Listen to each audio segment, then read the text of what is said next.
"Come forward," demanded the old woman in a sickly voice. She sat upon the throne, her hunched and withered body lost inside the regal gown and robes that long ago fit her snug. A crown sat upon her head, heavy on her brow. "Stand before me, granddaughter. Hear what I must say and do as I bid you." The young girl was trembling, but she walked forward slowly at first and stood before Queen Valda. Her hands were folded before her and she bowed gracefully. She did not have the courage to look the queen in the eye. "Vanessa, you are young and naive," she began, her voice full of gravel. She spoke slowly, often pausing to wheeze and catch her breath. "Only 15 summers have passed since your birth. Only 15 summers have passed since your birth. I'm sure you feel that I've taught you nothing and that you feel ill-prepared to rule. That does not matter." She coughed and cleared her throat before continuing. "Rylaria will pass to you when my body fails. The recent death of your parents has deemed it so." Young Vanessa began to weep. "A queen does not cry, girl," snapped Valda. Sympathetic murmurs for the princess were whispered by the courtiers and nobles present. The queen was known for her cruelty. It was no secret to her that most of her subjects hated her. The kingdom would rejoice after her passing, of that she was sure. She continued, after casting a hateful glare at the members of her court. "Now is not the time for wasted emotion." She gasped to catch her breath, clutching her hand to her chest. "Your parents are gone. You are the future. Show no fear, else your enemies will strike you down. It is important that you obey my every word and heed my wisdom. I have ruled longer than any." She laughed, which quickly became a wheeze and cough. "Very soon the kingdom will have a new ruler, a beautiful young girl with a whole lifetime ahead of her." For a while there was silence in the room, but for the laboured breathing of the queen. Her uncontrollable coughing racked her body violently. Unseen at this distance from her courtiers, a tear ran down her cheek. She was ready for the pain to end, for her body had lived too long. The joy of life was gone, and her golden years consisted of only misery and agony. "Climb the stairs and stand at my side, girl," she ordered after she regained her breath. "I have something for you." After the princess timidly climbed the stairs of the dais to stand beside the throne, the queen pulled a small straw doll from her robes and placed it across her lap, stroking its straw hair with her gnarled and broken fingernails.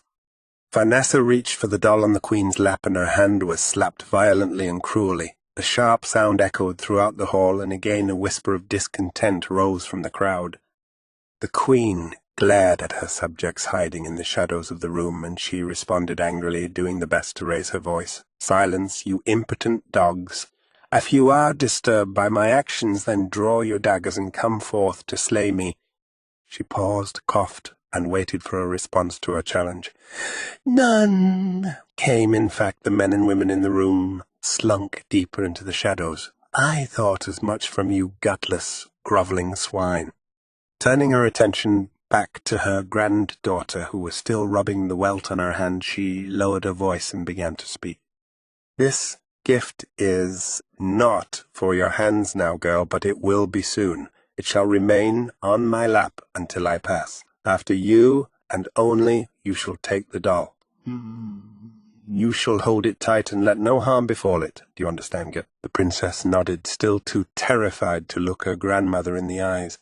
"Let me tell you a little story," she began softly. "This doll has been passed down for generations in our family, from granddaughter to granddaughter for hundreds of years. Legend has it that the woman who created the doll and first gifted it to our family was a witch.